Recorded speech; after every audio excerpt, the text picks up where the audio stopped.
Hi friends, നമുക്കിന്നിവിടെ എന്താണ് Google reverse image search എന്താണെന്ന് നോക്കാം. ആദ്യം തന്നെ നമുക്ക് ഗൂഗിൾ ക്രോം ഓപ്പൺ ചെയ്യുക. നമ്മൾ മൊബൈലിലാണ് നോക്കുന്നത്. ഗൂഗിൾ ക്രോം ഓപ്പൺ ചെയ്യുക. ഗൂഗിൾ ക്രോം ഓപ്പൺ ചെയ്തിട്ട് നമ്മളിപ്പോൾ കമ്പ്യൂട്ടറിലാണ് നോക്കുന്നതെങ്കിൽ അതിൻ്റെ ആവശ്യമില്ല. ഇല്ലാത്തതുകൊണ്ട് നമ്മൾ ഇവിടെ ഈ 3 ടിക്കിൽ ക്ലിക്ക് ചെയ്തതിന് ശേഷം ഇവിടെ ഡെസ്ക്ടോപ്പ് സൈറ്റ് എന്ന് കാണാം. ആ ഡെസ്ക്ടോപ്പ് സൈറ്റ് ആക്കി കൊടുക്കുക. ഡെസ്ക്ടോപ്പ് സൈറ്റ് ആക്കി കൊടുക്കണം മൊബൈലിൽ നമ്മൾ ചെയ്യുമ്പോൾ ഗൂഗിൾ റിവേഴ്സ് ഇമേജ് സെർച്ച് കിട്ടാൻ വേണ്ടിയിട്ട്. എന്നിട്ട് നമ്മളിവിടെ സാധാരണ രീതിയിൽ എന്താ ചെയ്യുന്നത്, നമ്മൾ ഒരു കാര്യം സെർച്ച് ചെയ്യണമെങ്കിൽ ഇപ്പോൾ നമ്മളിവിടെ ഇപ്പോൾ ഒരു ഉദാഹരണം പറയുകയാണെങ്കിൽ ഇപ്പോൾ ഒരു കിളി, ഒരു ലവ് ബേർഡ്സ്, നമ്മളിപ്പോൾ ലവ് ബേർഡ്സ് എന്ന് അടിച്ചു കൊടുക്കുകയാണ് ചോദിച്ചു. ലവ് ബേർഡ്സ് എന്ന് അടിച്ചു കൊടുക്കുക. ഇപ്പോൾ ലവ് ബേർഡ്സ് എന്ന് അടിച്ചു കൊടുക്കുമ്പോൾ അതിൻ്റെ സെർച്ച് റിസൾട്ട് വരും ഇതുപോലെ. അതിനകത്ത് നമ്മൾ ഈ ഇമേജിൽ ക്ലിക്ക് ചെയ്യുമ്പോൾ ഈ ലവ് ബേർഡ്സിൻ്റെ കുറേ ഇങ്ങനത്തെ ഫോട്ടോസ് വരും.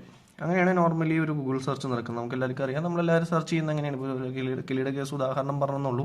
ഇതുപോലെ എന്ത് കാര്യമാണോ അതിനെക്കുറിച്ച് നമ്മൾ ഗൂഗിളിൽ സെർച്ച് ചെയ്ത് കൊടുക്കും. അത് കഴിയുമ്പോൾ എൻ്റർ അടിക്കുമ്പോൾ അതിൻ്റെ സെർച്ച് റിസൾട്ട് വരും. അതിൻ്റെ അവിടെ തന്നെ ഇമേജിൽ ക്ലിക്ക് ചെയ്യുമ്പോൾ അതിൻ്റെ ഇമേജും കാര്യങ്ങളും വരും.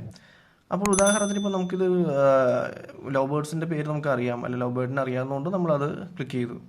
പക്ഷേ ഇപ്പം നമുക്ക് ഇപ്പോൾ ഈ കാണുന്ന പോലെ ഇപ്പോൾ ഈ ചിത്രത്തിൽ കാണുന്ന ഈ ഒരു കിളി ഏതാണെന്ന് നമുക്കറിയില്ല.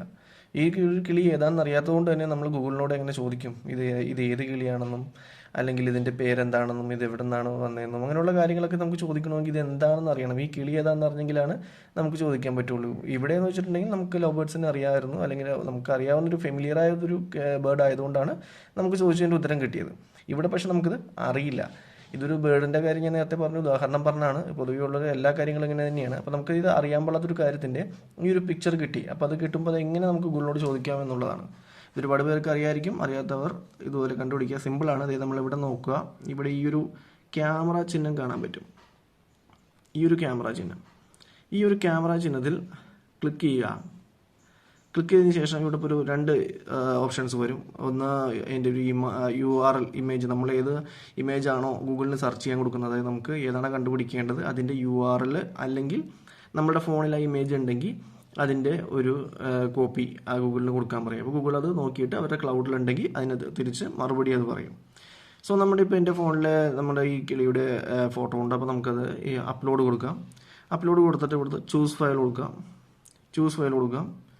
ചൂസ് ഫയൽ കൊടുത്തു കഴിയുമ്പോൾ നമ്മൾ ആ ഒരു ഡൗൺലോഡ്സിലോട്ട് പോവാം. ഇതാണ് ആ കിളി. അപ്പോൾ അവിടെ നമ്മൾ ആ കിളീനെ സെലക്ട് ചെയ്ത് കൊടുക്കുമ്പോൾ ഓട്ടോമാറ്റിക്കലി നമുക്ക് കാണാം ആ കിളിയുടെ ഒരുപാട് ഫോട്ടോസ് ഇവിടെ സെർച്ച് റിസൾട്ടിൽ വന്നു. കണ്ടില്ലേ, ഒരുപാട് കിളിയുടെ ഫോട്ടോസ് വന്നു. ഇതാണ് ആ കിളിയുടെ പേര്, ഈസ്റ്റേൺ ബ്ലൂ ബേർഡ് എന്നാണ് അതിൻ്റെ പേര്. നോർത്ത് അമേരിക്കയിൽ കാണുന്ന ഒരു കിളിയാണ്.